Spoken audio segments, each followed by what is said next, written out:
Jairo Antonio Melo Flores es doctor en Historia por el Colegio de Michoacán, maestro y licenciado en Historia de la Universidad Industrial de Santander en Colombia.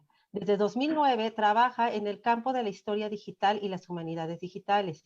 Trabajó como consultor externo para la implementación de un modelo educativo virtual en las escuelas rurales del departamento de Santander. Fue director de la Asociación de Historia Abierta y la revista Historia 2.0. Ha participado en organizaciones como la Fundación Histórica Neogranadina. Actualmente desarrolla proyectos independientes relacionados con la plataforma web de videoconferencias para humanistas, exhibiciones y colecciones de memoria, así como programas de recolección y análisis de información histórica. Jairo, muchas gracias por estar con nosotros y por compartirnos tu experiencia. Te cedo la palabra. Muchas gracias. Espero que me escuchen bien, porque ya saben cómo están estas situaciones de las conexiones y las plataformas. Y ya me traje mi cablecito de Ethernet, de hecho, porque la conexión ya se aparece inestable, entonces así nos toca. Sí, sí, es parte de... No, pues primero muchas gracias por aceptar mi propuesta de charla. La verdad es algo que tenía mucho tiempo como en el tintero. No es una investigación, digámoslo así, no es un resultado de investigación, como para quedar claros en ese punto, es más bien un planteamiento de una hipótesis, pues. Y justamente la hipótesis es que Python y ese programa es un lenguaje de programación que se llama R o R, han representado un cambio, digámoslo así, como un nuevo enfoque dentro de las humanidades digitales. Tal vez dentro de nuestro medio, digamos en Latinoamérica y demás, como que todavía sea algo ambiguo, porque de hecho es todavía muy ambiguo lo que significan las humanidades digitales. Pero digamos que en términos generales de lo que son las humanidades digitales en el mundo, pues es un cambio que es muy, muy, muy, muy evidente, ¿no? Entonces es más o menos de eso lo que les quiero hablar. La otra es que aprovechando justamente que la Red de Humanidades Digitales estuvo en el seminario, ya hizo una charla sobre humanidades digitales, ya explicó más o menos cómo son los conceptos de las humanidades digitales, entonces también en ese sentido fue que dije es un buen momento también de aprovechar para poder hacer esta presentación y como enfocarme en otro, pues enfocarnos en ¿no? Les voy a compartir una presentación para que sintamos un poquillo mejor. Listo. Esta es mi presentación. Vale. Entonces, el título de la charla es Python y R, los lenguajes que impulsaron una nueva etapa en las humanidades digitales.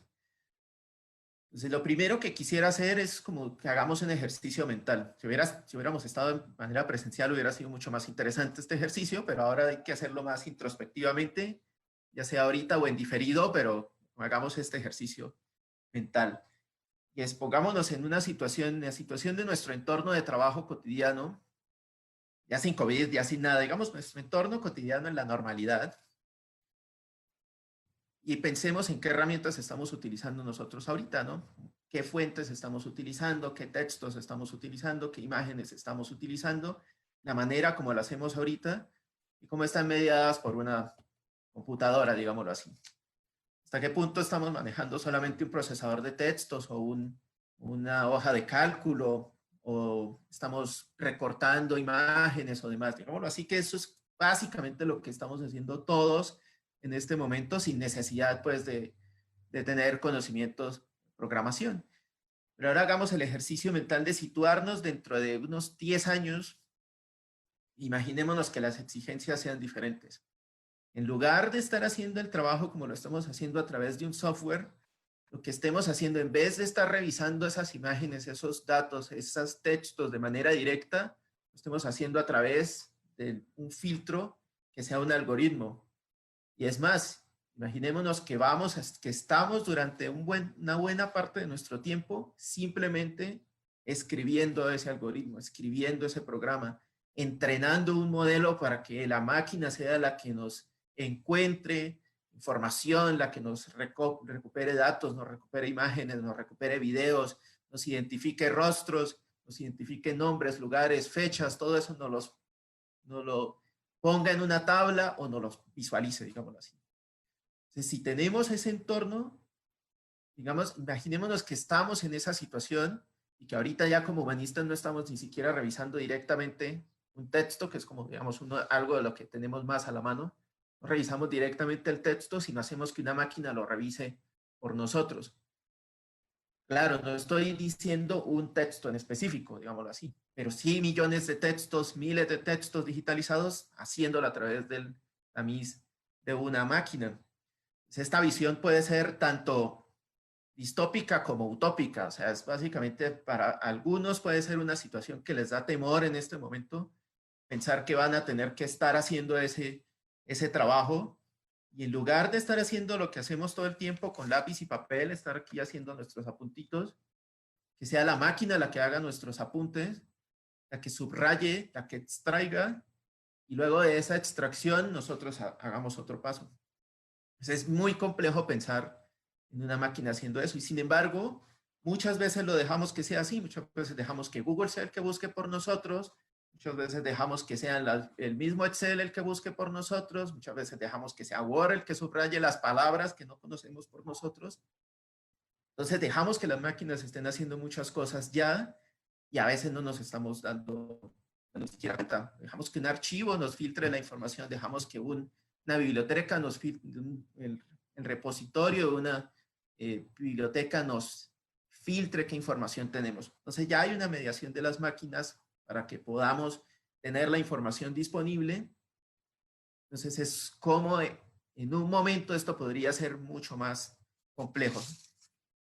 Justamente una de las cuestiones, digamos aquí, no estoy como vendiendo que Python y R sean los lenguajes de programación más importantes, que todos debamos aprender y ahora ya no aprende a leer, ahora aprende a programar. Nunca, eso no es el propósito. Ni siquiera considero que Python y R solucionen problemas realmente en este momento en las humanidades, digámoslo así, que solucionen todo. Pero sí creo que es muy importante entender que es algo que se está utilizando en muchos otros campos que median con nuestras actividades. Están mediando en el machine learning, la inteligencia artificial, en la ciencia de datos. Hay muchos otros campos en los que nosotros no estamos involucrados directamente y que de una u otra manera estos lenguajes sí lo están. Y entender cómo funcionan, pues nos va a ayudar también a nosotros formar una parte activa en lugar de ser la parte pasiva, ¿no? La otra cuestión es que a pesar de que Python y R no sean para las humanidades, es decir, no fue un humanista el que construyó estos lenguajes de programación, ni tampoco estaba pensando en problemas de humanistas, eso no implica que no se vaya a ser útil como herramienta o que no sea útil como herramienta.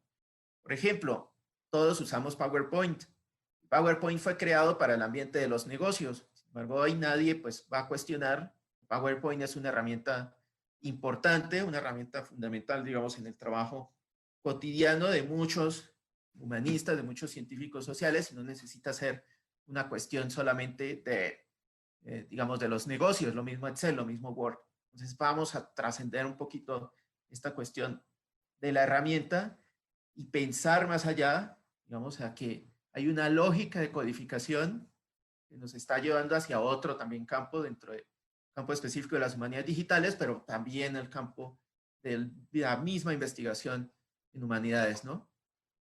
Entonces, esta es mi hipótesis. Mi hipótesis es que Python y R han contribuido al desarrollo de una nueva etapa en las humanidades digitales, en las cuales las técnicas de investigación y los proyectos asumen a la programación como una parte importante e incluso fundamental de la tarea de investigar.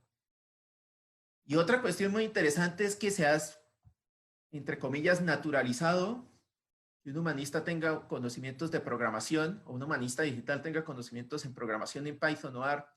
Cuando se miran los postdocs o las convocatorias para profesores en humanidades digitales en diferentes partes del mundo, no se dice directamente tienes que saber programar, pero por lo general hay una cláusula debajo que dice es un plus, digamos, si sabes programar en Python o R, está mucho mejor, ¿no? Es como que hay una idea de que el humanista puede aprender eso y no solo que pueda aprender, sino que sería muy interesante que ya lo supiera, que por lo menos tuviera una familiaridad con esos dos lenguajes, ¿no? Sin embargo, no es, hay otros lenguajes de alto nivel que sí no se les piden, por ejemplo, Java, JavaScript, PHP, como que esos dicen, no, todavía estos lenguajes no son para ustedes, pero ni siquiera HTML, XML, hay muchos otros lenguajes que ni siquiera se están tratando como, estos los tienes que saber, ¿no? Como que sabes XML si sabes un campo específico de las humanidades digitales, sabes HTML si sabes uno muy específico, o que ahí, digamos, se entiende que si haces modelado de datos, si haces etiquetado TEI, entonces sabes de eso, ¿no? Y dices, bueno, pues sí puedes saber XML. Pero Python o R es como una cuestión general que independientemente de los proyectos, piden, ojalá sepas estos lenguajes. Entonces, de una u otra manera se ha naturalizado, pues, la cuestión, como que si eres humanista digital tienes que saber programar y sobre todo tienes que saber programar en uno de estos dos lenguajes, o incluso si es posible, en los dos, ¿no? El problema, pues, es que a nosotros nunca tuvimos una clase donde nos dijeran es que es un lenguaje de programación, ¿no? Entonces, para muchos de nosotros todavía es una cuestión pues, básicamente casi que misteriosa, qué es un lenguaje de programación, ¿no? Y muchas veces pues no se entiende bien cómo es que funciona esta cuestión de los lenguajes de programación y demás y por qué necesitamos en realidad aprender un lenguaje de programación, ¿no? Entonces, ¿qué es un lenguaje de programación? Son instrucciones y reglas definidas. Quiero subrayar tres cosas que son fundamentales. Son no ambiguas, son ordenadas y son finitas. Y lo que quiere hacer el lenguaje de programación es controlar el comportamiento lógico o físico de una computadora para que con ello se obtengan datos o se ejecuten tareas. Lo que está haciendo ahorita, por ejemplo, Zoom en este momento es eso, es enviar instrucciones, recibir video, guardarlo en un área de la memoria, luego devolverlo a la pantalla, luego recibir audio, hacer todas esas tareas al mismo tiempo.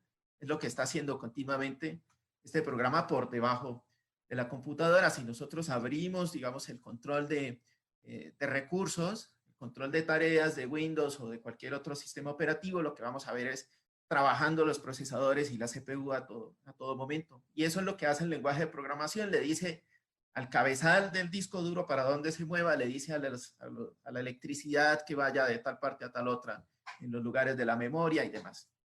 Entonces eso es como importante entender que en realidad el lenguaje de programación lo que hace es mover la maquinita que está ahí dentro de estos aparatos, ¿no?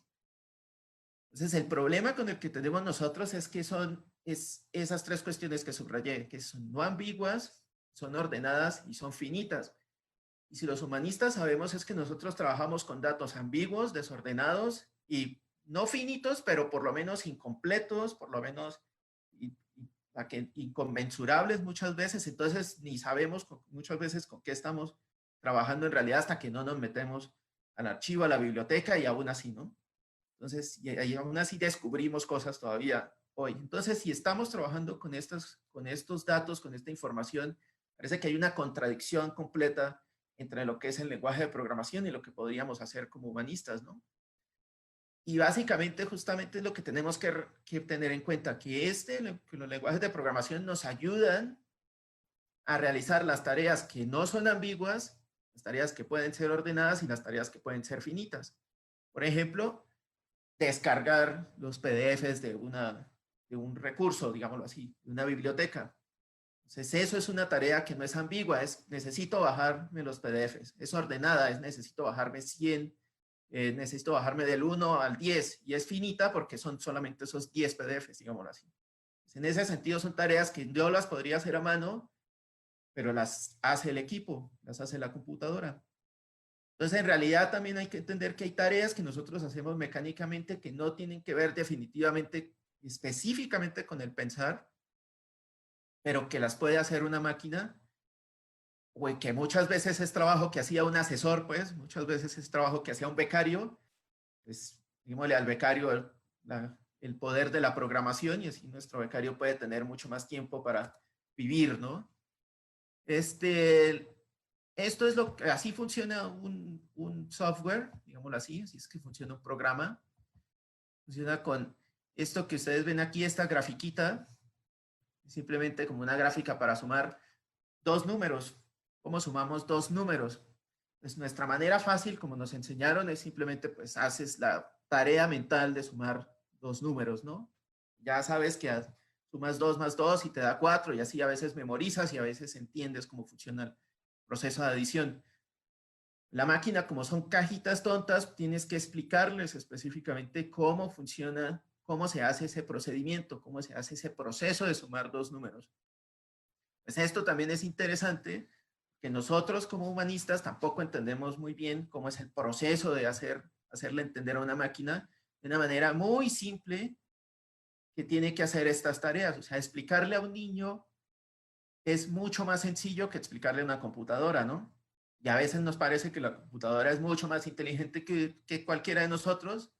En realidad es que a la computadora le damos instrucciones mucho más precisas para hacer tareas muy específicas, ¿no? Entonces, si queremos sumar un número, por ejemplo, aquí eso es lo que tenemos que hacer, ¿no? Tenemos que explicarle que va a haber una entrada de dos números, que va a haber un proceso que va a ser la suma de los números, y que luego me lo muestre en pantalla, y así es que tenemos que sumar. Y esto es un ejemplo demasiado simple, que es sumar, pero básicamente es la base de todo el proceso. Así se entiende todo el proceso de programación. A partir de esta tarea específica, uno entiende que hay una lógica, que hay unas tareas que tienes que alimentar con un dato, para que luego ese dato sea procesado, para que luego ese procesamiento de ese dato nos dé algo, ¿cierto? En este caso es solamente un número, pero si hacemos un programa más complejo nos va a dar otra cuestión, ¿no? Nos va a dar una pantalla, nos va a dar una visualización u otra cuestión. Y este debajito, este codiguito que está abajo, es justamente cómo se ejecuta o cómo se escribe ese lenguaje de programación. Y eso está escrito en Python. Si ustedes pueden ver, la forma en que está escrito es relativamente sencilla, solamente entender a qué se refiere digamos, ciertas palabras. Por ejemplo, aquí hay una palabra que se llama input, que es, si se entiende fácilmente que input es entrada, entonces ya sabemos que hay una entrada que va a ser ingresar el número 1. Y aquí hay una palabrita que es num1 y hay un igual. Ese igual, es decir, ese num1 es igual a esa entrada. Solo que se llama una variable en Python, o bueno, lo que se llama una variable en el lenguaje de programación. Y es básicamente eso, esta palabrita es igual a tal cosa. Es como decir, María es igual a estudiante, por ejemplo, ¿cierto? En ese sentido, María sería una variable y una de las categorías de esa variable es que es estudiante. María es igual a 12 años. Entonces, María es la variable y uno de los datos es que tiene 12 años, ¿no? Pues así entendemos que le estamos dando información y tenemos que llenar información para que la máquina sepa. Y es muy sencillo entonces leer ese código porque aquí ya está, aquí es una entrada.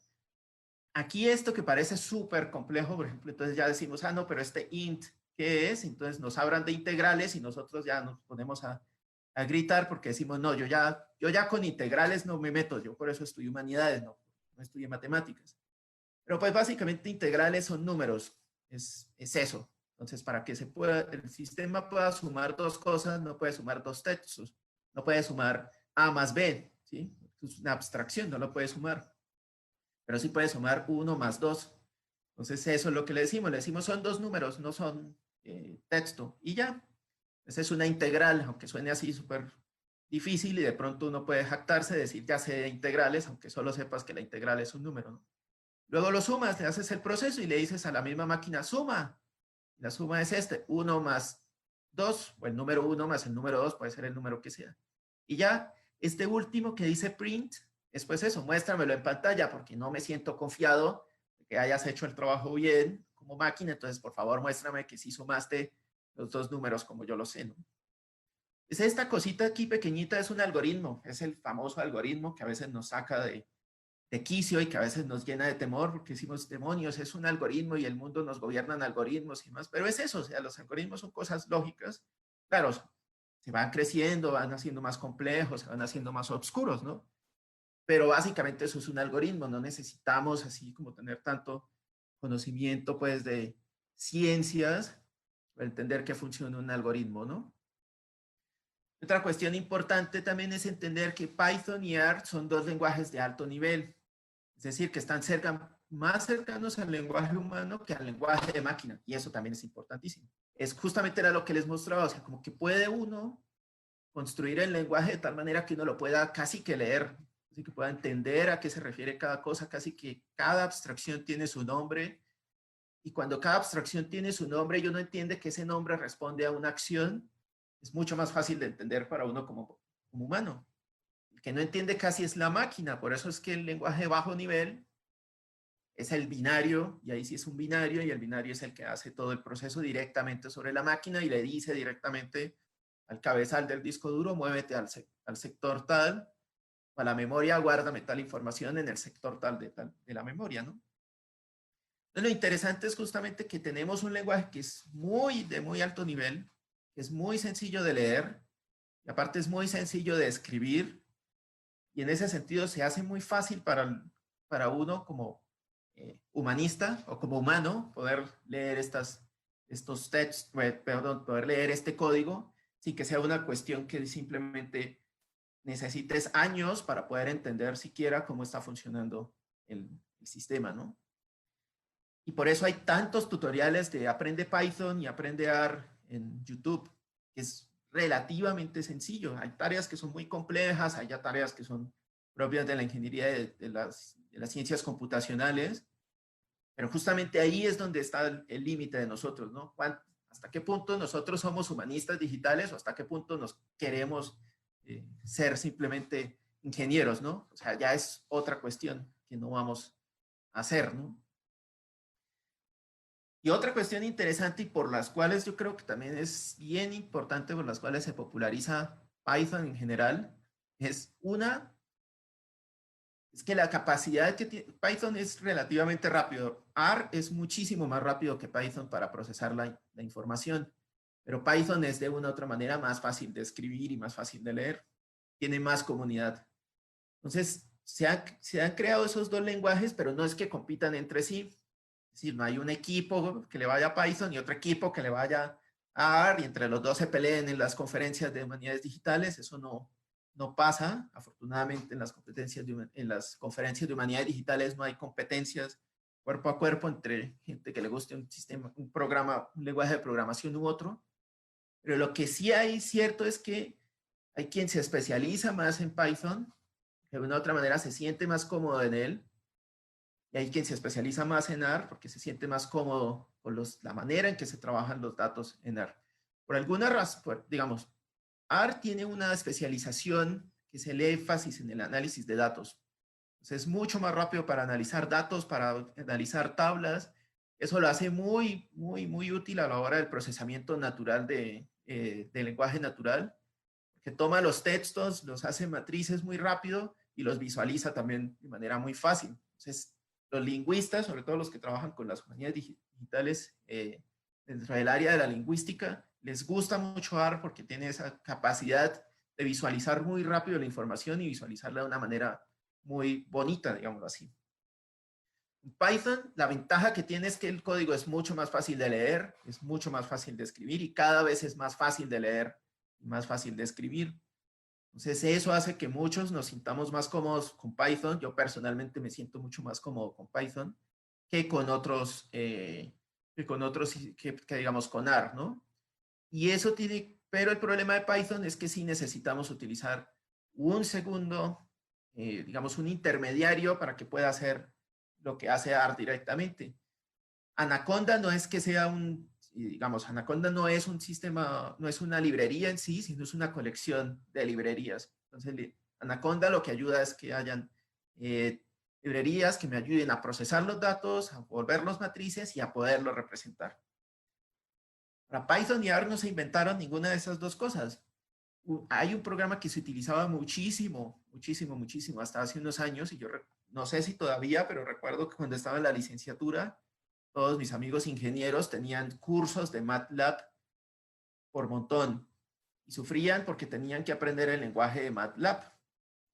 Y el problema de MATLAB es que si es muy bonito, hace lo mismo que R y Python, incluso lo puede hacer más bonito, más presentable, ¿no? Pero el problema es que es software propietario y el lenguaje de programación también es propietario. Entonces, todo lo que escribas en MATLAB tiene que ejecutarse en un entorno MATLAB. Eso hace que sea mucho más difícil compartir información. Eso hace que si yo tengo un programa, se lo envío a un amigo en otro lado, él tenga que tener MATLAB. Y pues ahí ya empiezan todos esos problemas que siempre pasan, ¿no? Que, ay, pásame el crack de MATLAB, pásame el hack de MATLAB, voy a piratear MATLAB y básicamente voy a infectar mi computadora con virus porque no tengo para comprar MATLAB, ¿no? Y eso sucede con otra serie de softwares. Entonces, justamente lo que ha tratado de hacer las humanidades digitales, o justamente uno de los factores del cambio, también se debe a que es la posibilidad de retirarnos del software. Es decir, ya no depender de un proveedor de software, que en el open source, en el código abierto, el problema es que cuando la persona o el equipo que está diseñando el código abierto se retira o vende el proyecto, pues hasta ahí llegó nuestro software. Pues podíamos estar muy acostumbrados, pero se vuelve obsoleto. Y desde el código propietario, pues tenemos que invertir una cantidad de dinero. Cuando se acaba el presupuesto, pues básicamente quedamos sin información. Pues Python y R nos permiten hacer nuestros propios programas. Y de esa manera tenemos el control completo y de una manera gratuita y lo podemos compartir con mucha gente sin ningún problema, ¿no? Entonces yo creo que eso es uno de los factores por los que se popularizaron Python y R. Son gratuitos, son fáciles de aprender y aparte son populares en otras disciplinas. Entonces muchos problemas que uno tiene, por ejemplo, que tengo problemas con abrir un archivo de texto, ya hay muchísima gente que lo ha hecho para otras cosas. Y puede ser para que simplemente porque manejan unos datos sobre clientes, pero tienen el mismo problema que es abrir un texto o abrir una tabla o agregar la edad de unas personas. Pues ya han tenido el mismo problema. Yo lo único que hago es decir, pues yo tengo este problema, pero voy a aplicar en los textos, ¿no? En los que estoy trabajando. Entonces, como esa popularidad me permite aprovechar mucha gente que está trabajando de otras disciplinas y aplicarlo dentro de mi trabajo propio. Eso es fundamental. Yo creo que es una de las cuestiones más importantes. Es que no tenemos que inventarnos, no tenemos que empezar desde cero y solamente después de conocer la parte básica de la programación en estos lenguajes es mucho más sencillo pedir ayuda y recuperar, como recuperar esa sabiduría acumulada. Es algo que también hablábamos, que mientras en los humanistas por lo general escondemos nuestras fuentes y cómo leímos nuestras fuentes, muchas veces eso queda oculto en los archivadores.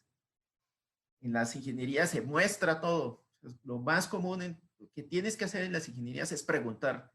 Entonces, gracias a que las ingenierías preguntan tanto y tienes tantos foros, nosotros nos podemos aprovechar también de esa cuestión y también podemos aprender a hacer esas preguntas y empezar a colaborar en ese sentido, ¿no? Pero yo creo que no es solo una cuestión de que sean fáciles, gratis y que haya mucha gente que sepa.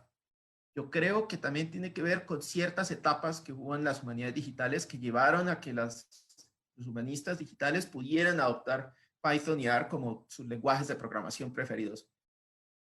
Entonces yo hice una división de unas etapas en las humanidades digitales que no son, digamos, no son canónicas, no están basadas, digamos, en ya estas son las etapas de las humanidades digitales. Creo que eso todavía no es una cuestión como que se haya hecho, como segmentar las etapas de las humanidades digitales. Pues según yo, todo empieza, pues, bueno, según yo no. Un punto en común es que todo empieza con el mainframe computing, con las computadoras gigantescas y específicamente con IBM y el proyecto de Roberto Busa del Corpus Thomisticum, que no sé si lo conozcan, pero es como que del que todos hablan cuando hablan de humanidades digitales, es el Corpus Thomisticum de Roberto Busa. Y pues es normal porque es como el mito original de las humanidades digitales. Entonces, vean, el trabajo que hizo Roberto Busa fue básico, vamos a lematizar las obras de Santo Tomás, es decir, encontrar esa raíz que sea común a todas las inflexiones de una palabra, que esté en todo el corpus de las obras de Santo Tomás, ¿no? En latín, pues.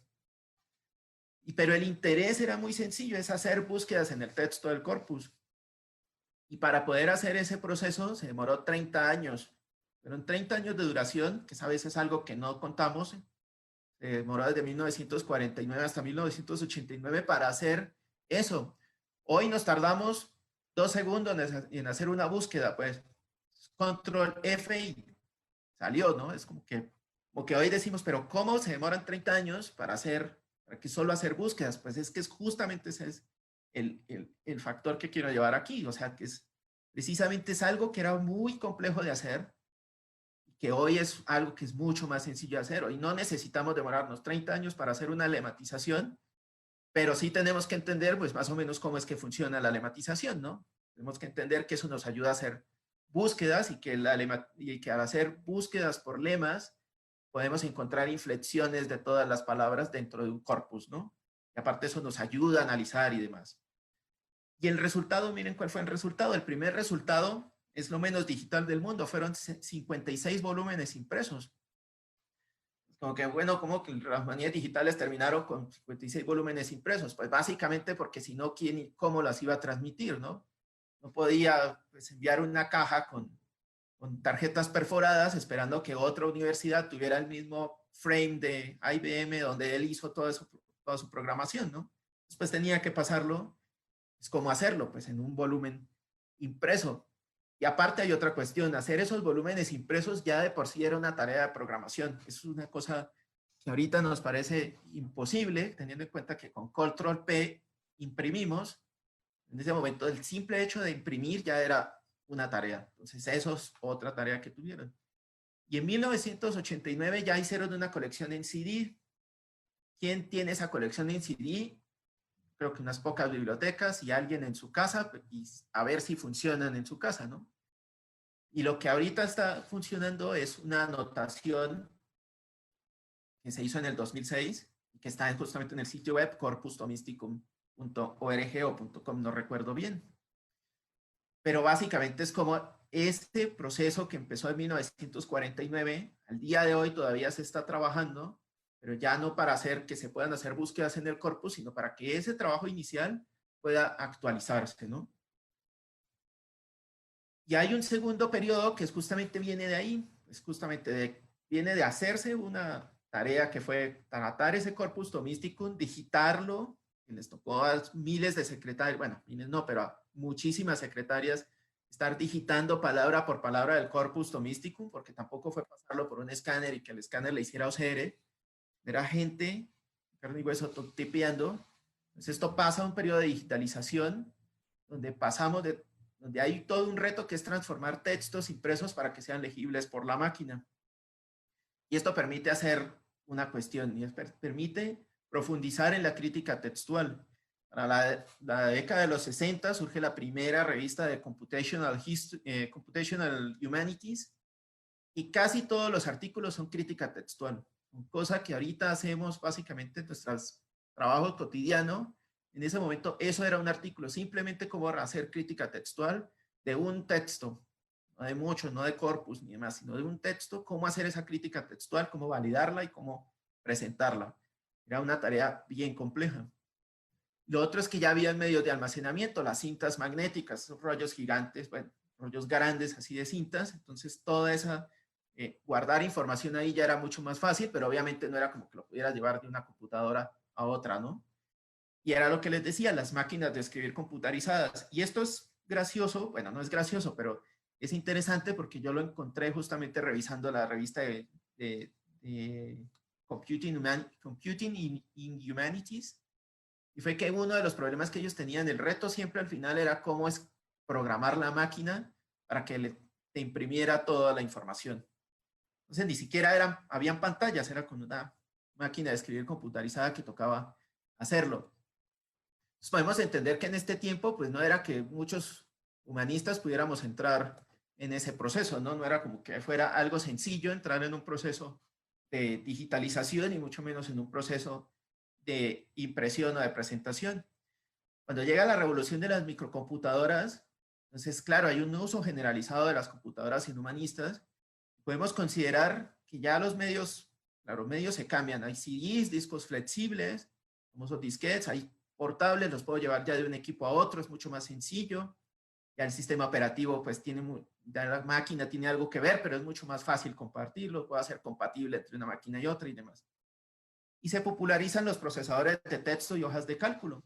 Entonces esto también es fundamental porque o trabajar en un procesador de texto y trabajar en una hoja de cálculo durante muchos años, en los 70s, en los 80s, incluso en los 90s para nuestros contextos, era casi que una tarea de humanidades digitales, no estaba extendido, la gente todavía escribía a mano y le mandaba a alguien a que le hiciera la tipografía, ¿no? Eso era todavía una tarea, era que alguien mecanografiara los manuscritos. Entonces, alguien que se pusiera en esa tarea directamente era algo súper complejo. Aparte, no era como que, ay, borro, pego, control V, control C, o sea, era otra tarea, ¿no? Eran otros comandos, otros procesos. No había mouse, pues, empezando por ahí. Entonces, como que hay un proceso de popularización que viene acompañado del software.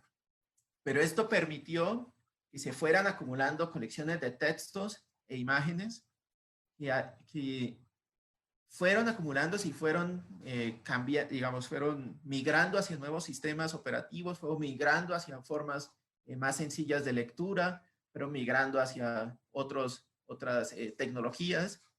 Y esto hizo que se fuera acumulando y acumulando y acumulando los textos digitalizados, que en un momento se limitaban a unos cuantos ejemplares, ¿no?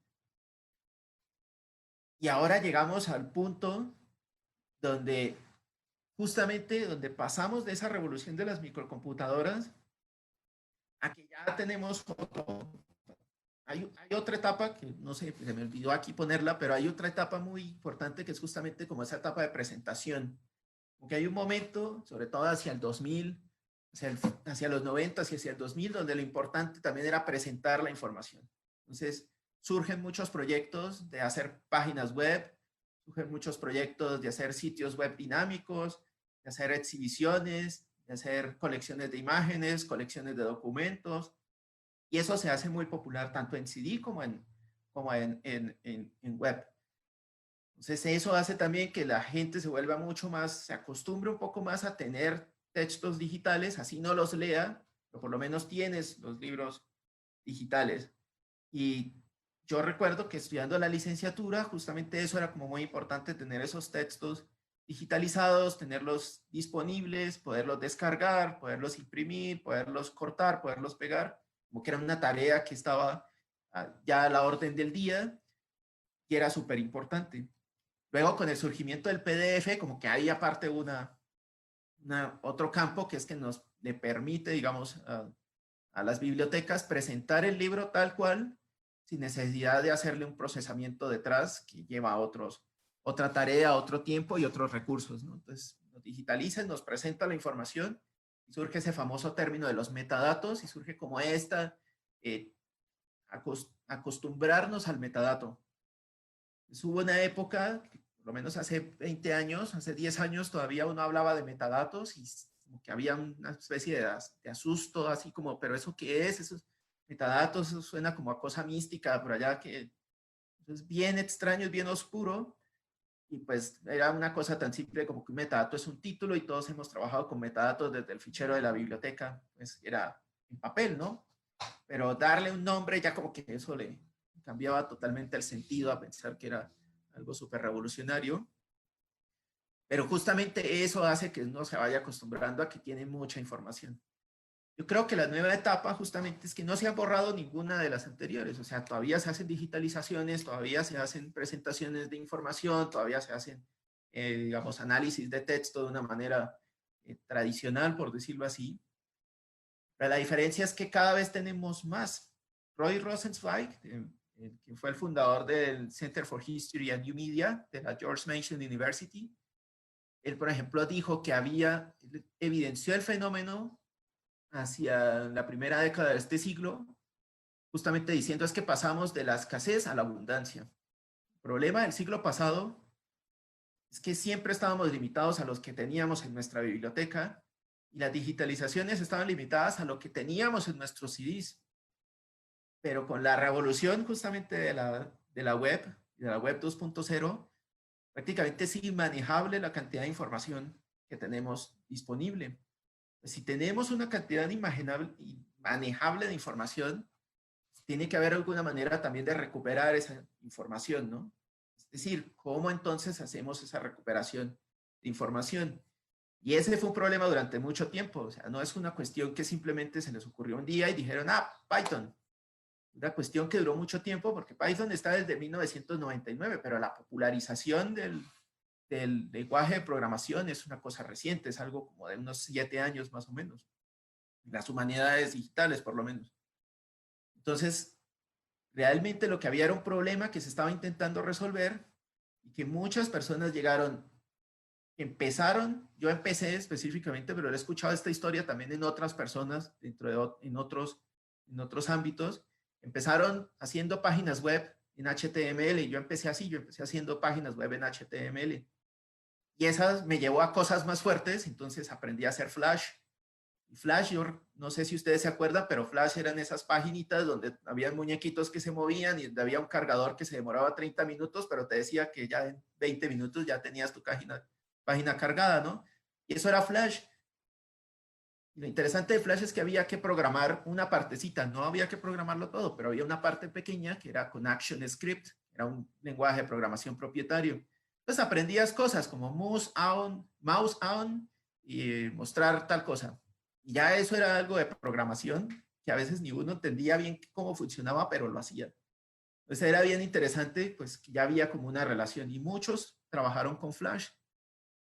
Y después de trabajar con Flash, hubo otra revolución que fue la famosa revolución del WordPress, del Joomla, de todas esas grandes páginas con, digamos, que son sistemas de gestión de información muy grandes que se popularizaron tanto que realmente llenaron de basura la web. Que básicamente cualquiera quería hacer un sitio web e instalaba un Joomla que es gigantesco para poner un textito y una foto, ¿no? Es como que nunca lo actualizaba, entonces como que era, pero fue esa revolución también, así como Flash fue esa. Y eso también implicaba aprender de bases de datos, aprender a comunicar bases de datos, de pronto algo de PHP, entender por qué esta cadena de PHP entonces era la que tenía el logo, porque uno no veía, acostumbrado al HTML, pues todo estaba ahí, pero esta había que, podía uno hacer operaciones, podía uno sumar, podía restar, podía hacer que la edad de una persona cambiara dinámicamente, o sea, podía ya hacerse cosas, ¿no? Y ahí es que llega justamente esta posibilidad de muchos que estábamos trabajando como en esto de una manera, digamos, eh, pues de una u otra manera como aleatoria, como de vez en cuando, de una manera no sistemática. Cuando llega Python es la posibilidad de entrar justamente a resolver este problema de la abundancia. Que justamente Python lo que permite es automatizar directamente. Ya no necesito construir un gran mainframe, ni ya no necesito construir una presentación directamente, sino ya puedo hablar el lenguaje prácticamente de la máquina. Me puedo sentir que de una otra manera ya estoy programando, ¿no? Y eso hace que haya una intersección justamente entre las humanidades y la ciencia de datos. Python y R, no por coincidencia, son dos lenguajes muy extendidos en la ciencia de datos.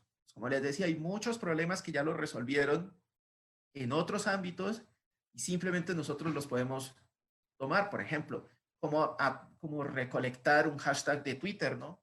Es como recolectar una tendencia de Twitter, como recolectar una tendencia en Google, como recolectar una cantidad de textos y poder extraer nombres, por ejemplo. Pues toda esta cuestión se generan unos conceptos que para nosotros son totalmente extraños, como minería de datos, como machine learning, como visualización, como limpieza de datos, como datos estructurados y no estructurados. Entonces tenemos que pensar en bases de datos, tenemos que pensar en textos sin ninguna estructuración. Tenemos una relación también bien diferente con la información y con los datos, ¿no? Y aparte tenemos que, a veces se nos olvida pues qué son los datos, ¿no? Y a veces también hay que entender que el dato pues, es simplemente una abstracción, que puede ser una letra o puede ser un número. Los datos no son, que a veces los tomamos muy aleatoriamente y decimos así, sí, datos, bases de datos y demás. Y por ejemplo, pensamos que un PDF hace parte de una base de datos y el PDF es un objeto digital, no es un dato, así. Pero el dato sí puede ser el título del PDF, el dato puede ser el enlace a donde está el PDF. Es entender esa relación entre objetos digitales y entre datos ayuda a comprender también por qué es necesario un lenguaje de programación que medie y que haga la transformación del objeto digital, de lo que ya alguien se esforzó en digitalizar, pasarlo a datos, que pueda leerlos la máquina, no que pueda leerlos yo. Yo puedo leer un PDF, cualquier humano puede leer un PDF sin ningún problema, pero la máquina no puede leerlo. Igual, para la máquina son imágenes y si les pasa un OCR, pues son letras, no son nada.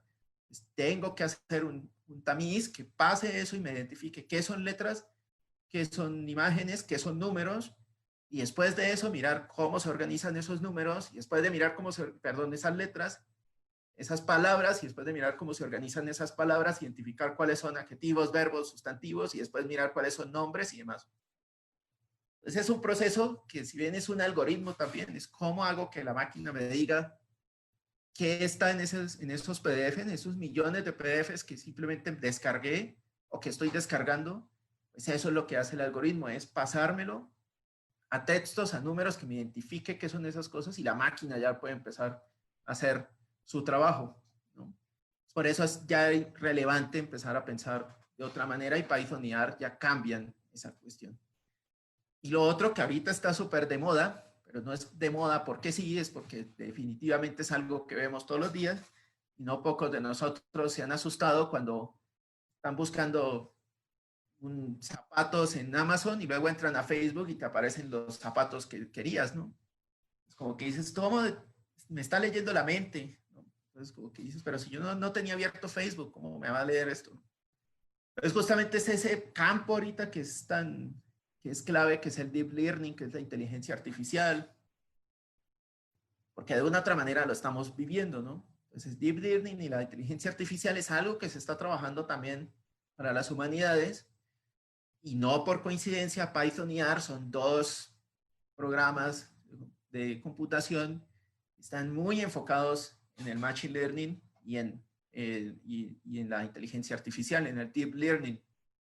Entonces es súper interesante porque ahorita, antes que, yo recuerdo que cuando estaba en licenciatura, un compañero que era ingeniero de sistemas y estudió conmigo la licenciatura, siempre se devanaba la cabeza porque decía, no le gustaba la paleografía, entonces siempre decía, yo tengo que saber cómo la máquina me puede hacer paleografía, y pensaba en hacer bases de datos con las letras y así, como que era la forma de pensar en ese momento. Y ahorita entro a unos tutoriales que está sacando el mismo Google con TensorFlow, y básicamente haciéndolo en línea, en la web, en Google Colab, puede uno hacer esa identificación de cierta letra manuscrita. Pues cosas que parecen así súper sorprendentes en un momento, que había que comprar un software, o mejor dicho, que había que hacer una inversión gigantesca para que hiciera un OCR, ahora lo puede hacer uno directamente con TensorFlow y otras librerías, ¿no? Y se hace mucho más sencillo. Yo creo que la gracia justamente es que se hace mucho más transparente. Entender qué es eso del machine learning, la inteligencia artificial, que también lo tenemos que entender como humanistas y transmitírselo a humanistas. Que el ingeniero nos dice que es un vector, y el vector tiene un peso y tiene una desviación, y esa desviación entonces nos da un porcentaje, y uno, pues sí, ¿no? Gracias por lo mismo que por nada, ¿no? No es lo mismo entender que es una integral, pero ya en este momento con estos sistemas, con TensorFlow, es mucho más sencillo entender qué es eso, qué son los nodos, qué son las redes, cuál es la red neuronal, cómo funcionan esos algoritmos, y cómo esos algoritmos pueden darme los resultados que yo quiero, ¿no? Y con R igual, esta librería Tidyverse es súper importante para R, porque también permite trabajar con Deep Learning y permite por lo mismo identificar ciertos factores del texto. Lo interesante es que yo ya no soy el que tengo que programar la máquina, para que la máquina me busque, digamos, las claves que yo quiero darle. Entonces, por ejemplo, yo quería darle, búscame, no sé, cuántas veces aparece el Quijote en la esta, y a partir de esa búsqueda de cuántas veces aparece el Quijote, búscame con qué adjetivo lo relacionan, luego con ese adjetivo, entonces voy a hacer una tabla, bla, bla.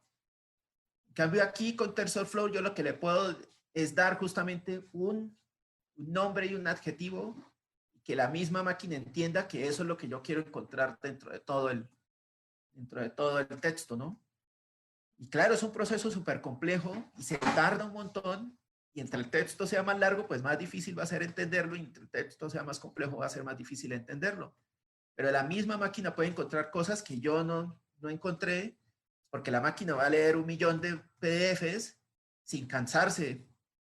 Bueno, depende de la máquina, ¿no? También si tengo una máquina muy pobre, pues sí se va a cansar en algún momento, ¿no? Pero básicamente con la máquina organizada, él puede avanzar todo ese proceso sin que tenga el agotamiento que tiene uno y sobre todo porque después de leer, así tuviera uno la capacidad de estar leyendo los textos de manera permanente, se va a olvidar, uno se olvida del primer texto ya leyendo el tercero, entonces ¿cómo pueden hacer lo mismo? La máquina no se va a olvidar porque lo va a guardar en algún punto, ¿no?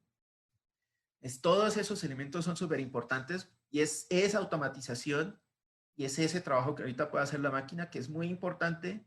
Y sobre todo es muy importante porque no es lo mismo hacer doble clic sobre un software que permitir entender cómo es que el software está funcionando y cómo es que el algoritmo está funcionando detrás de eso que parece mágico. Es lo mismo hacer el OCR, entender cómo está realmente la máquina leyendo ese OCR, ¿no? Por eso hablo que hay una transición del guardar como y el doble clic a la recolección automatizada y a la línea de comandos. Entonces, cada vez nos hacemos más ausentes del descargar el programa, darle doble clic y trabajarlo, y más voy a la línea de comandos, busco un repositorio, busco y lo actualizo y hago recolecciones automatizadas de documentos. Se nos están convirtiendo en un elemento cotidiano de trabajo, los terminales, los repositorios, y esto hace también que sea necesario no solo, digamos, a trascender un poquito el simple hecho de ser usuarios de los equipos, usuarios de software, empezar también a ser un poquito proveedores de software para el análisis, para la ciencia, ¿no? Creo que hay unas nuevas competencias justamente son necesarias, ya es necesario leer, escribir, criticar, modificar, mejorar, probar, compartir y arreglar código. O sea, ya no solo el texto, sino tenemos que aprender a leer, escribir, criticar, modificar, mejorar, probar, compartir y arreglar código. ¿El código de quién? De nuestros estudiantes, el código de quién? De nuestros compañeros, el código de quién? Del ingeniero que llegó y nos presentó un algoritmo. Es decir, tenemos que tener esa capacidad porque eso es lo que nos da un dato diferente del otro. Tenemos que tener en cuenta que como no estamos leyendo los documentos directamente, pues tenemos que confiar en lo que nos da la máquina. ¿Cómo vamos a confiar en lo que nos da la máquina si no sabemos qué es lo que la máquina está haciendo? Entonces yo puedo ser un estudiante y veo el resultado y digo, pues ya salió un resultado, ¿no? Me salió una red, ya la red es correcta porque salió una red. ¿Cómo sabes que esa red es correcta?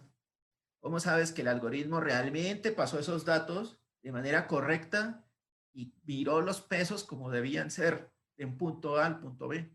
¿Cómo sabes que no hay un error en el código que te dé resultados que no son? Y de ahí pueden salir hipótesis de un error, puede salir hipótesis y pueden salir una tesis incluso. ¿Cómo tú puedes evitar eso? O sea, hay que tener en cuenta que el código se utiliza en la parte inicial y algo que puede ser muy satisfactorio para alguien puede representar en cambio un problema porque si llega otro que sí sabe y le dice, pues todo esto, ese esfuerzo de 4 años estuvo mal desde la primera línea de código que hiciste, ¿no?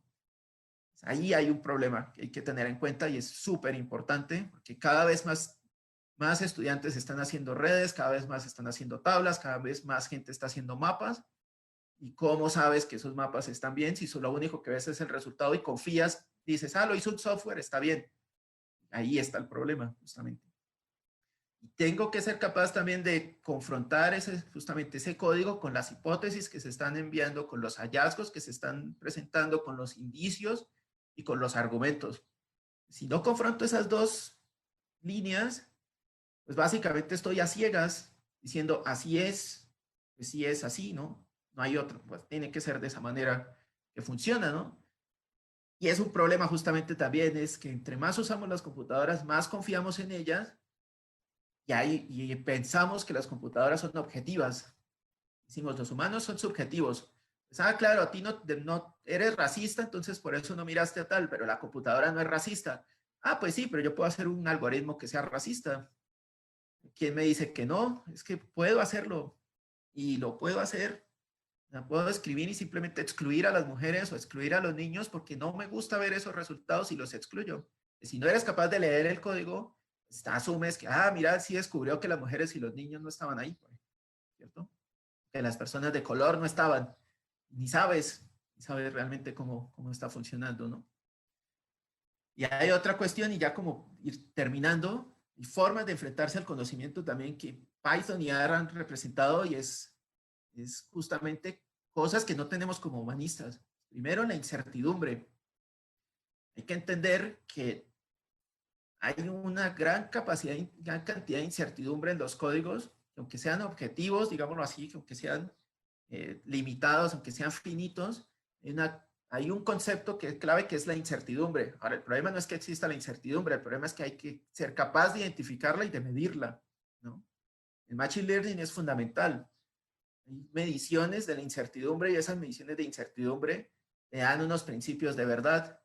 Y eso puedes decir, este hallazgo es el más cercano, pero no es el hallazgo, ¿no?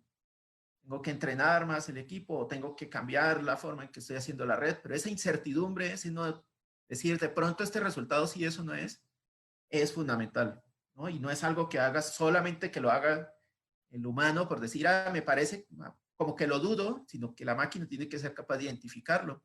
También tiene que ser capaz de identificar la ambigüedad, qué tanto de los datos que le estamos dando realmente son los que son, o qué tanto el procesamiento es el que es o no es, como así.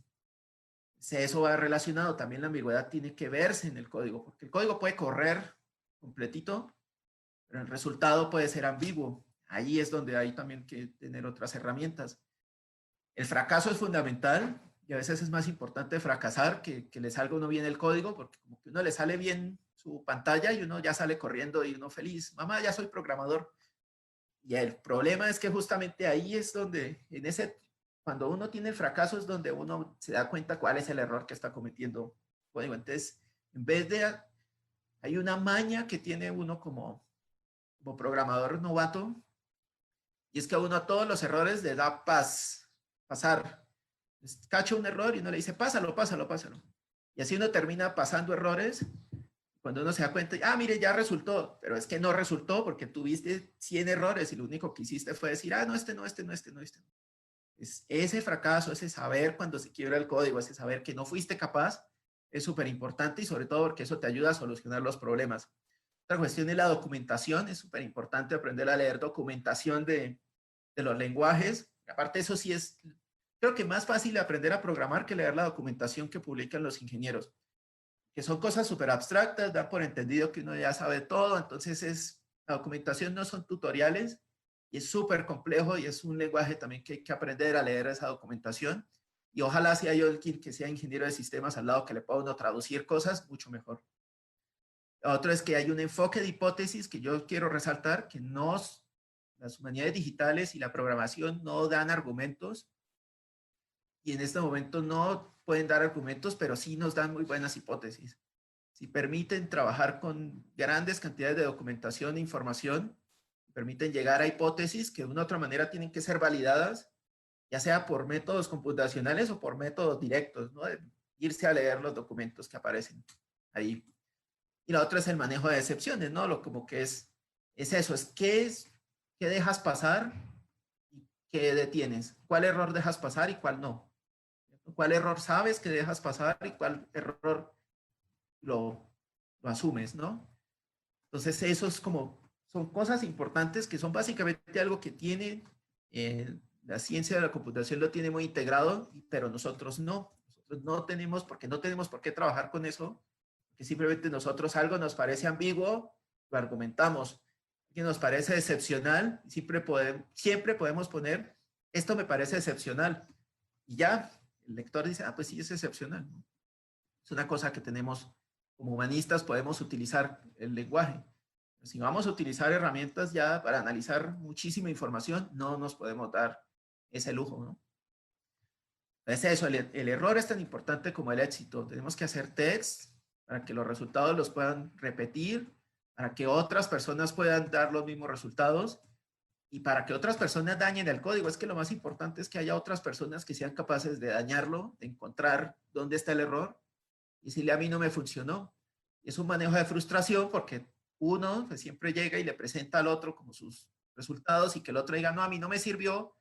Pues la manera más fácil de decir es, sabes que tú no entiendes de eso, cuando en realidad lo que el otro está haciendo es, estoy replicando en mi equipo y no me funcionó. O sea, una cosa tan simple como esa ya puede ser estar ocultando un problema de fondo en tu codificación. Pues hay que atrapar esos errores, hay que atrapar errores que queramos entender, errores de sintaxis, lógicos, de fuentes, y hay que dar hay que encontrar errores que esperamos, ¿no? Por ejemplo, que el usuario escribió un número donde debía escribir una palabra, entonces esos son errores que tenemos que encontrar. Tenemos que encontrar errores de interpretación, donde realmente la máquina interpretó mal una información porque está mal hecho el algoritmo detrás, demás. Entonces hay que tener también en cuenta que es muy importante esto del control de errores. Lo estoy pasando rápido porque estoy extendiéndome mucho en el tiempo, pero realmente como que les dejo la presentación justamente, creo que el seminario la va a compartir, porque paradójicamente es lo que considero más importante, es que nosotros odiamos los errores y en esto es como lo más importante. Es como que la diferencia entre el éxito y el fracaso del algoritmo es eso, cachar errores, hay que cachar los errores. Lo último, el humanista del laboratorio. Entonces, no es que nosotros, ¿qué queremos ser nosotros? ¿El científico o el ratón? ¿No?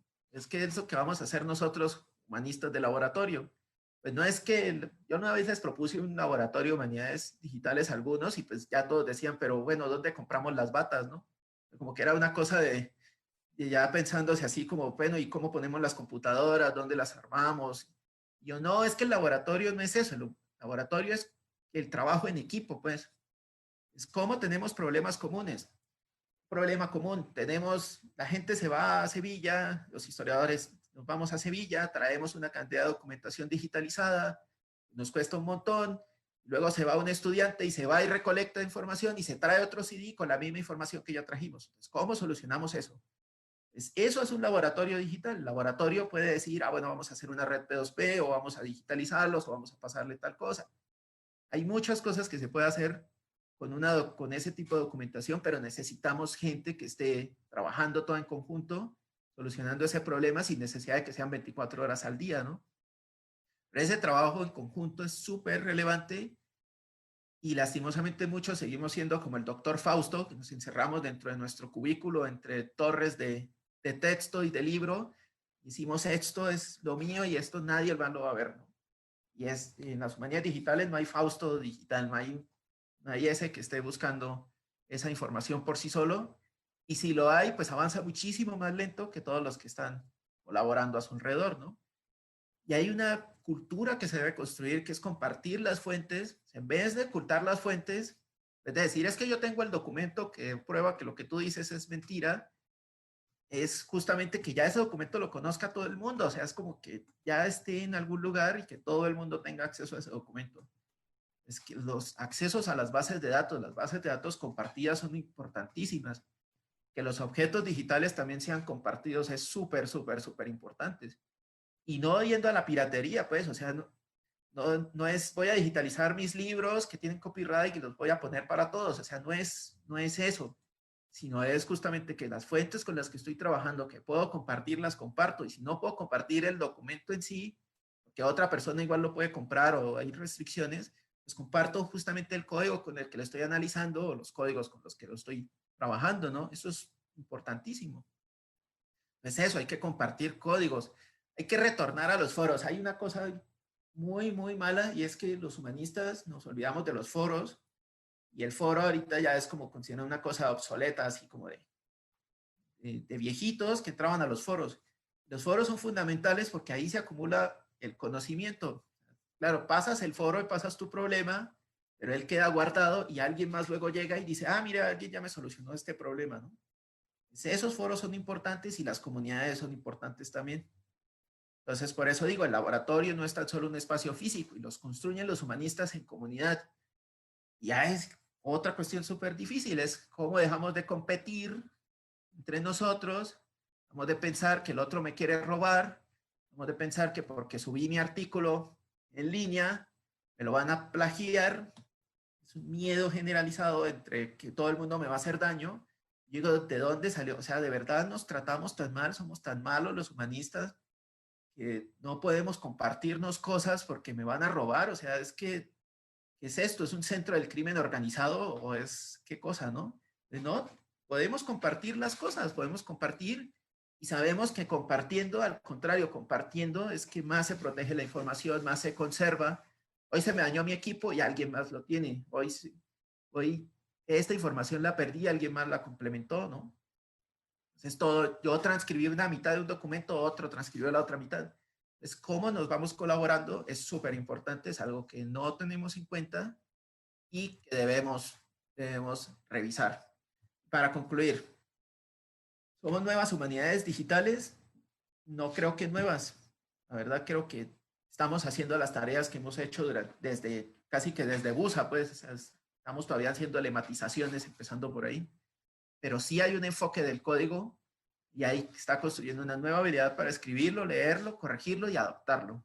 Creo que eso es muy importante entender que los humanistas así no programen, hay que entender cómo funciona esa programación y hay que entender qué hay detrás de esa programación, ¿no?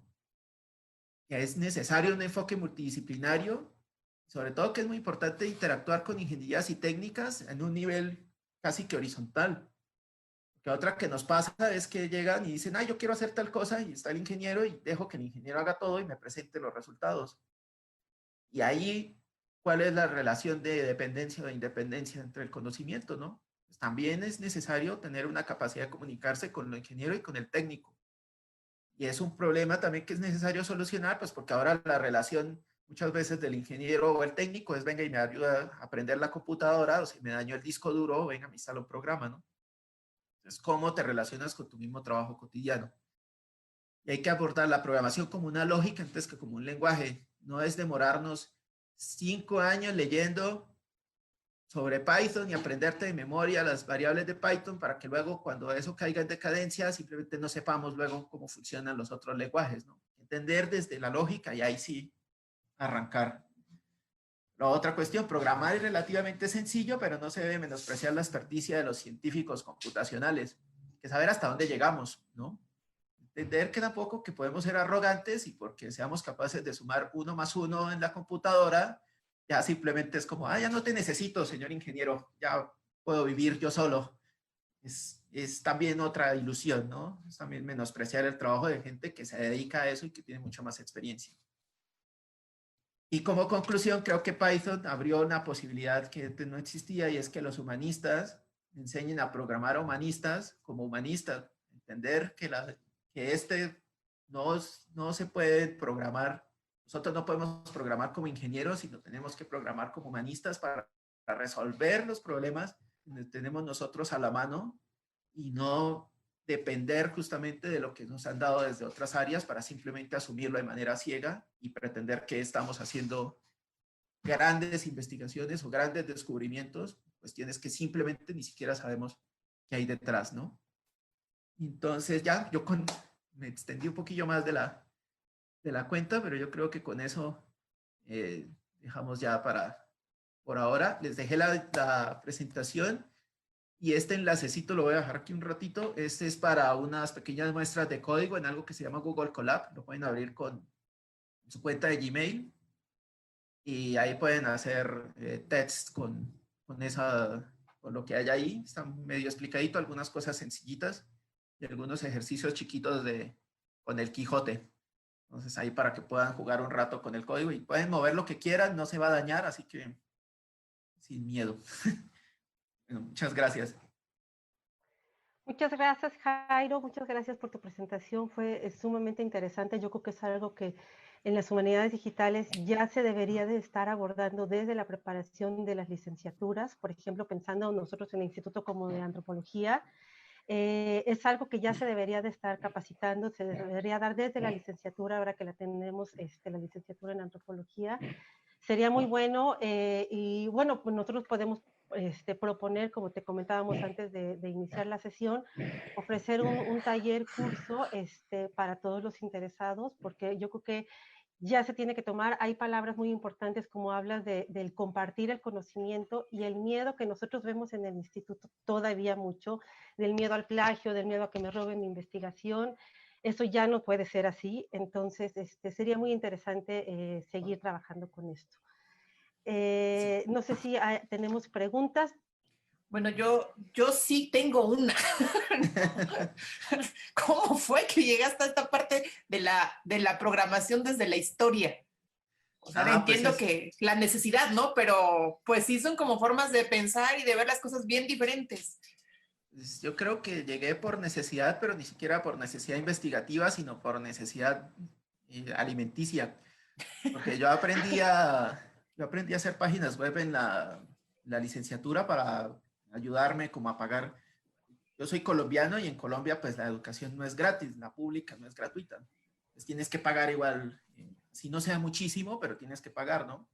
Y pagar y mantenerte y todas esas cosas. Entonces como que me tocaba trabajar en algo, pues lo que se me hacía más fácil era hacer páginas web. Aparte que me generaba mucha curiosidad cómo demonios se presentaba eso en la pantalla. O sea, yo decía, pero eso cómo sale, cómo está ahí. O sea, como que me causaba mucha curiosidad ver esas imágenes y esos textos ahí, no saber cómo salían, ni de dónde salían, ni cómo estaban.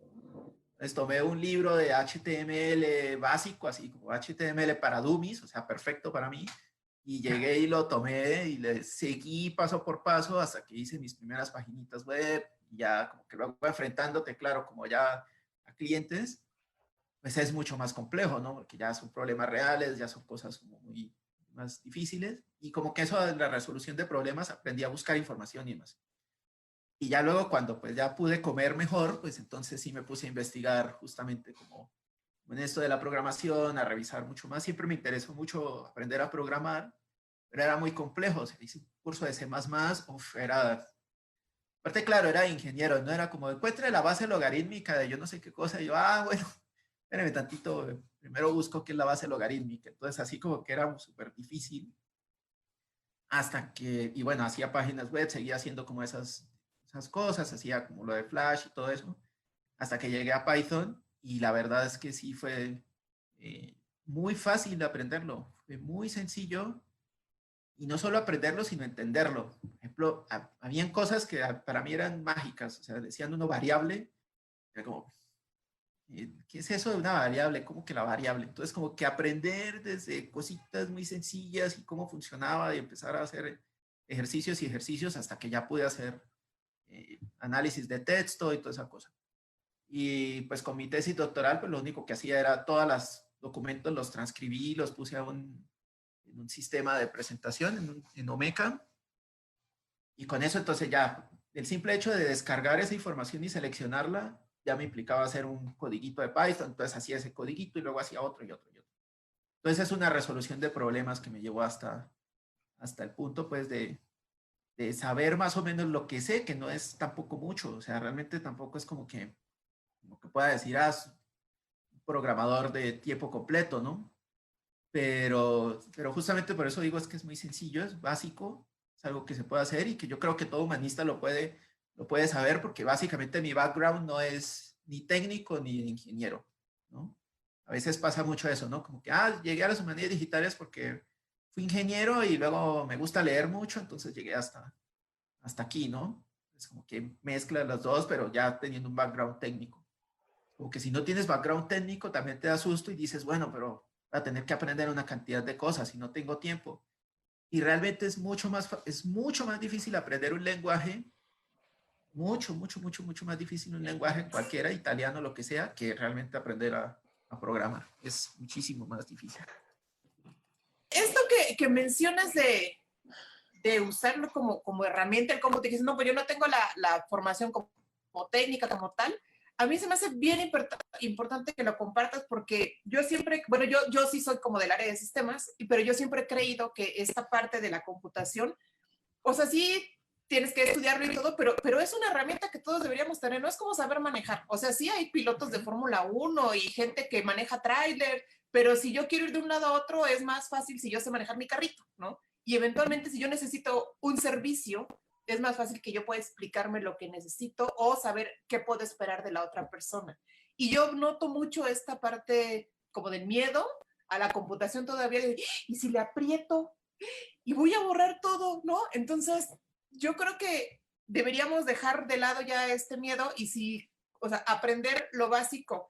Y como tú mencionas, no es necesario aprender toda la parte de sistemas. O sea, actualmente hay herramientas que te permiten de manera muy fácil meterte a este mundo y empezar desde arrastrar cositas, ¿no? Así de voy a arrastrar este objeto, voy a arrastrar. Entonces ya el código no es tan complicado. Pero sí, como, igual como dicen a mí, ¿no? Yo creo que sí sería algo bien importante que desde las nuevas generaciones, lo están formándose ahorita, deberían saber, ahorra muchísimo trabajo y la capacidad que tienes de generar investigación y resultados en un menor tiempo y de mayor extensión, por decirlo así, sí es muy grande cuando puedes tener este análisis de lenguaje sobre todo, ¿no? Que es como, bueno, por la parte que yo medio vi. Sí, y Sí, sí, sí. remarcar mucho también esta parte del trabajo multidisciplinario, como dices, una sola persona no lo puede hacer todo y entender también las limitaciones. Podemos aprender el lenguaje, pero hay informáticos que finalmente van a profundizar más. Yo, por ejemplo, en el caso del sitio web, tengo 15 años, 16 años al frente del sitio web del instituto. Yo soy diseñadora y aprendí PHP, aprendí bases de datos, etcétera. Logro hacer mis conexiones, logro que las cosas funcionen, pero efectivamente, yo sé y todos estos años he pedido un programador en el área porque al final cuando se me cambian las cosas o vienen problemas más fuertes, me siento incapaz de solucionarlos. Entonces, sí, o sea, siempre podemos solucionarlo, podemos aprender, como dices, leer el código, escribir, criticar, modificar y tal, pero sí tener un especialista que trabajando en el equipo de humanidades digitales, no solos, Bien. no. Sí, hay que entender también que tenemos un nivel, ¿no? Hay que estar como Ujú. hay diferentes niveles, ¿no? O sea, si el sitio web es público, o sea, digamos, yo medio sé de cosas, o sea, puedo saber medio de PHP y puedo montar mi página web, pero si de una vez me dan la página web de, no sé, de la UNAM, pues no me voy a poner a hacer, cambiarle cositas y a ver si me compila o no me compila, ¿no? Entonces como que no, es imposible, o sea, no puedo tener tanto error. Entonces, cambia, claro, alguien que ya sepa y diga, si le cambio aquí, ya sé que me va a suceder esta cuestión porque sé cómo está funcionando y tiene otras relaciones que no son lo que realmente yo sé. Entonces, claro, hay mucha mayor facilidad para solucionar problemas y demás, ¿no? Pues, claro, el ingeniero tampoco es infalible, ¿no? Obviamente hay errores, las páginas se caen y todo normal, pero también, o sea, es como que, bueno, también cada quien tiene su experticia y hay que saber en qué nivel está cada uno, ¿no? O sea, ¿dónde puedo fallar? Yo sé que yo puedo fallar en mi código y analizando textos y si destruí todo lo que hice, pues culpa de quién, pues culpa mía. Pero tampoco puedo ponerme como en una biblioteca pública y ay, borré toda la base de datos porque me ocurrió jugar con ella, ¿no? Sí, hay muchos niveles ahí que también es interesante justamente cuando entra uno en las humanidades digitales, es justamente entender que también hay estos puntos, ¿no? Y que así sepas de lo que está haciendo el ingeniero es mucho más importante, que tú sepas comunicarte Tu con él área. Ujú. a que tú te estés metiendo en el trabajo de la otra persona, ¿no? Aparte que nosotros como humanistas tenemos como a veces una cierta actitud de arrogancia frente a las cosas, como, yo sé de esto, entonces ya, y es súper feo, pues, que llegues a decirle a alguien que ya trabaja en eso, que ha tenido como esos problemas y que tú llegues y decirle, no, es que a mí no me parece que eso que estés haciendo debe ser así, no me parece que trabajes con PHP, tienes que trabajar con, no sé, con MongoDB porque es lo de hoy y como que, a ver, ¿cómo me vas a cambiar las cosas de un momento al otro? O sea, no es solamente una cosa de, ahí este se ve más bonito, este no se ve, ¿no? O sea, como que hay que también tener en cuenta como yo creo que sí es importante esa relación horizontal y de los dos lados, ¿no? Como que tampoco uno de humanista pensar que Sí, se las sabe exacto. todas ya porque entiende que es una variable, pero tampoco como dejarse uno amilanarse y como que si el ingeniero simplemente llega y es una persona también que dentro de su actitud es como, yo sé y esto se hace así porque sí, pues tampoco como dejarse uno, bueno, es que el ingeniero me dijo que así era. También tienes unas responsabilidades, ¿no? Es como asignarse esos roles es bien difícil a veces justamente porque nosotros no trabajamos a través de roles, sino a través de puestos. como que tenemos un puesto y en nuestro puesto es, yo me encargo de lo que hago en mi puesto de trabajo, pero que es muy difícil entender muchas veces esos roles, a dónde llegan nuestros límites también, ¿no? Entonces Sí, exacto. es un universo muy complejo que me parece que es muy interesante explorarlo y como que justamente antes hacer humanidades digitales era más fácil porque hacías doble clic y ya instalabas y tenías 5 software, 20 softwares y ya con eso armabas tus cosas, ¿no? Pero ahorita justamente te implica aprender otras cosas que ya no es solamente hacerle doble clic a una máquina, ¿no? Así que hay muchos elementos ahí que justamente fueron los que dieron el cambio de tener lenguajes más accesibles hacia lo que nosotros podemos entender, ¿no? Sí, exacto, exacto. Sí, no, no es que te salga el hola mundo y ya eres programador, ¿no? O sea, jamás.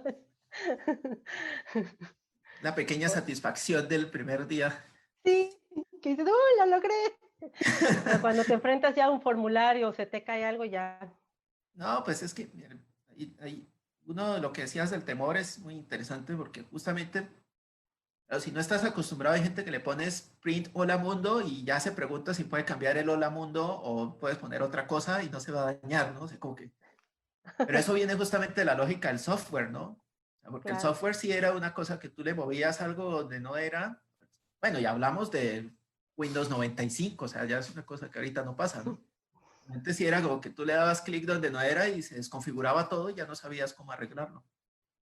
Es como que ese trauma aprendido, ese darle suprimir y que se te borrara toda tu tesis de tu disquete, como que ese trauma aprendido lo hemos traído y traído y traído y se acompaña a otros traumas, ¿no? Aparte, como decir, trauma del espionaje, el trauma del robo de datos, de la privacidad de información, o sea, hay como una sí, cantidad de mitos que es muy importante también. No todos se solucionan programando, pero digamos que por lo menos es como que una partecita importante de ir quitando también esos mitos que se van construyendo durante el tiempo, ¿no? exacto. Pues sí, quebrar las máquinas es súper bueno, o sea, yo no sé, yo dañé como 3 computadoras para entender que era un disco duro, ¿no? Tenemos aquí, bueno, varios comentarios y de que, bueno, tus cursos, yo creo más bien ya son un hecho. Ahorita agendamos fechas, temarios y demás, Buenísimo. porque todo el mundo está interesado en eso. Y tenemos una pregunta de Adriana Sánchez, que si conozco algo de Python, ¿qué recomiendas para continuar hacia la visualización de datos? Está súper bien. Ahí, lo primero recomiendo que te descargues a Anaconda, porque es como que ya está dado, ¿no? Ya es un sistema súper dado. Lo aprendas más o menos a manejar, se maneja un poquito diferente a Python. En Python uno como que descarga todo con pip y pip, instalar tal librería y ya uno está trabajando. Conda tiene sus propias librerías y demás. Pero lo bonito de Conda es que ya tiene librerías que son medianamente complejas, que son Matplotlib, eh, tiene, bueno, el NLTK, es el Natural Language Toolkit, y yo creo que esas son como NumPy, es súper importante para trabajar con números, porque aparte el problema de la visualización es que es más complicado porque no es solamente como texto y muéstrame una red, que hay que hacerle una segmentación a la información, hay que hacer un proceso primero de tokenización, hay que limpiar los datos. Pues yo creo que primer fase es justamente ese, como entender que hay unas librerías, entender cuál es la lógica de esas librerías y entender cuáles son los métodos de procesamiento y de limpieza de los datos. Que todos esos tienen que pasarse a tablas técnicamente, o sea, todos esos datos tienen que pasarse a tablas y depende también de los datos que estés tratando, ¿no? Si estás tratando con datos tabulares, con cosas que se puedan poner en tablas súper fácil, no sé, como edades o personas o demás, es mucho más sencillo pasar eso luego a una red. Pero si tienes un texto desestructurado, pues tienes que hacer toda la búsqueda de los tokens, la búsqueda de las frecuencias y con esas frecuencias empezar a relacionarlos con otras palabras o con otros keys, bueno, con otros tokens y empezar a hacer las redes, ¿no? Y ahí se hace la visualización. Entonces la visualización es lo más bonito, pero es lo más no es que sea demasiado complejo, pero digamos que sí tiene una lógica propia y viene justamente de hacer el procesamiento de los datos previos, es fundamental. Y sí, entender cómo funciona la lógica de esos modulitos.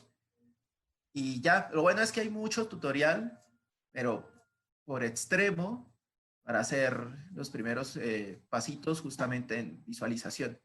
Empezando con barras hasta llegar a redes, digámoslo así. O mapas también. Y hay mucha librería que ya trabaja mapas y demás. Y lo otro es que si es posible tener un entrenamiento pequeño en R, es mucho más fácil también hacer visualizaciones en R, porque ya tiene como sus propias librerías que hacen visualizaciones. Depende también de la complejidad de la visualización que quieras, ¿no? Si solamente como hacer una presentación en mapas o en redes, no hay problema. Pero ya cuando son cosas de logaritmos y demás, sí puede ser un poquito más complejo y mejor funciona R muchas veces que Python. R es más rápido también. Si tienes muchos datos, mejor trabajar con R, con Python a veces, ¿no? Entonces, yo creo que esos serían como algunos elementos para empezar a trabajar con visualización, así. Ok, gracias. También nos preguntaron si nos puedes dar tu correo, un Twitter o algo donde te puedan contactar. Ah, sí. Me olvidó ponerlo en la presentación. Esto, pueden ya, mi página es jairomelo.com. Y ahí está mi información de correo. Hay un formulario de contacto también abajito donde me pueden enviar directamente ahí el mensaje. Y ahí está la cuenta de Twitter, de Orchid, de todo, ¿no? Yo creo que esa es más sencilla, jairomelo.com, y ahí ya, con eso ya tienen todo. Bueno, pues muchas gracias. No vamos a olvidar, vamos a programar con Jairo cursos, talleres. Próximamente estaremos avisando en el sitio web de Senda. Aquí tenemos todos los vínculos, el vínculo a YouTube. Próximamente, bueno, esta sesión la grabamos y la subimos a YouTube. La página de registro y en el grupo Seminario Entornos y Narrativas Digitales en la Academia, dentro de Facebook estamos subiendo, bueno, yo creo que ya muchos saben, pero bueno, subimos por unidad o por sesión todo el material que se comparte. Entonces, igual Jairo nos comparte su presentación, algún sitio, alguna más información, la subiremos como material de la sesión, para que estén pendientes ahí. Sí, yo quiero hacer énfasis en esto del grupo, que por piedad respondan las preguntas, ¿no? Sí. Son preguntas muy sencillas, básicamente es para evitar que pues se meta todo el mundo al grupo y tengamos gente subiendo fotos que no nos interesan o compartiendo los perritos, cosas cadenas así, ¿no? O cosas que no. Ajá, entonces, exacto. Y porque sí hemos hecho algunas excepciones cuando o conocemos a la persona o identificamos los perfiles, pero de verdad, si no contestan las preguntas, me va a doler mucho, pero no van a entrar, así pasan 6 meses. No, pues contesten las preguntas, por favor, del grupo. Exacto. Sí. Y bueno, nada más ya tenemos el primer curso solicitado aquí, que es de aplicaciones de R sobre análisis de resultados y visualización en políticas públicas. Para que le vayas poniendo fecha, Jairo. Exacto. Mandando un temario nos encantaría que fuera presencial, pero bueno, vamos a ver cómo avanza todo esto, ¿no? De la pandemia. Sí, de hecho, ojalá si después de haya nueva presencialidad, podamos como justamente como retomar muchas cosas. Hubiera sido muy, muy padre justamente poderlo hacer como en un ambiente más presencial. Hubiéramos podido hacer mucho más cositas, ¿no? Como explicar más darle clic aquí y mira cómo ya funciona el código y todo eso. Pero pues a distancia aquí es muy difícil, o sea, es más complejo, pero yo creo que sí es una posibilidad justamente cuando retome la nueva presencialidad poder hacer muchas de estas cosillas, ¿no? Ok. Sí. Muy bien. Bueno, yo aquí ya en el chat ya no tengo otra pregunta por ahorita. Luego cuando me dice, ya no hay más preguntas, muchas gracias, y empiezan a escribir, sí tenía una, entonces, bueno, pero yo ya no veo ahorita más preguntas. De verdad, Igual Jairo, si llegan más preguntas, las comunicamos a Jairo y se pueden Sí. quedar en el grupo, ¿no? Se Sí, pueden claro. responder. Las puedo responder por diferido, no hay problema. Ok. Vale, eso es Ok. Una vez más, otra lógica de entonces, esto. a tu dirección otra vez. Jairomelo.com, esa es. Ya la tienen muy clara. Entonces, para cualquier otra cuestión que necesiten contigo, pues igual ahí. Si no, nos pueden mandar también las preguntas por cualquiera de estos medios y ya nos encargaremos de hacértelas llegar. Aunque luego ya ves que nos tardamos en contestar el correo, ¿verdad? Pero, sí, Pero contestamos. Pero contesta. Al final pero contestamos. contestamos, eso sí. Sí. Pues muchísimas gracias, de verdad. Gracias a ustedes.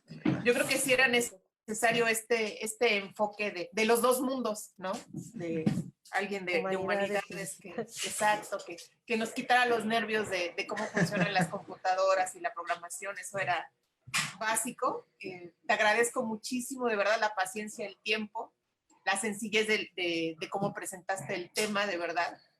Y pues por mi parte sería todo. Muchas gracias a ustedes. Gracias por la invitación y ojalá volvamos a estar por aquí en otro momento. Seguramente sí. Muchísimas gracias a todos los que nos siguieron a través de la transmisión en vivo. Estén pendientes del programa en general y de cuando publiquemos esta sesión en vivo y de lo que publiquemos en la unidad. Aquí están todas nuestras redes, nuestros vínculos para que nos sigan. Gracias a todos. Muchísimas gracias. Nos vemos.